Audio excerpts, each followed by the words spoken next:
Now, like all of you, I'm always looking for opportunities to highlight our state. We're not just known for our majestic mountains. Our state enjoys a well-deserved reputation as a place where innovative ideas are born, they grow, and they thrive.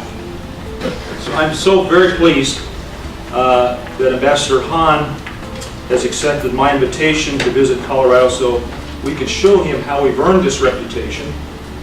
And it's with great joy that I welcome the ambassador here. I hope to spur an ongoing conversation about how Colorado businesses can continue to collaborate with Korea to ensure that our growing relationship is mutually beneficial for our economies and our people. Of course, our conversation takes place in the context of the U.S. administration preparing to submit to the Congress the Korea-U.S. Free Trade Agreement.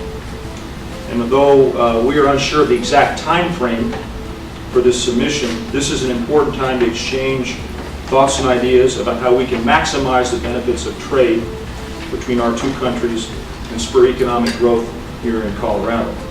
Yeah, my name's Larry Olson. I'm President and Principal Engineer of Olson Engineering and Olson Instruments, located in Wheat Ridge, Colorado.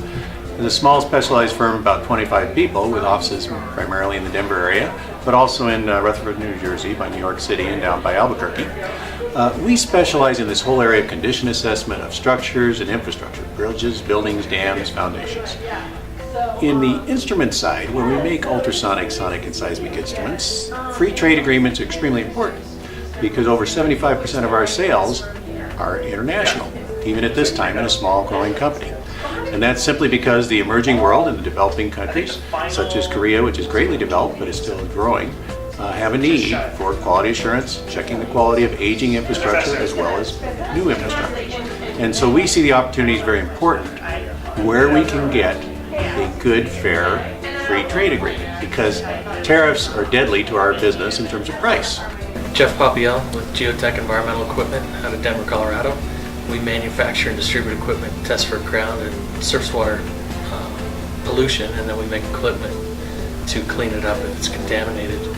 The passage of the FTA with Korea would be great for us because our equipment currently is taxed heavily, and it's difficult with that markup to then compete in the local Korean industries. And also with the FTA, there will be perceived that there will be more emphasis on groundwater and the environment and cleanup in Korea, which will open up the market for us. So we're excited about the opportunity.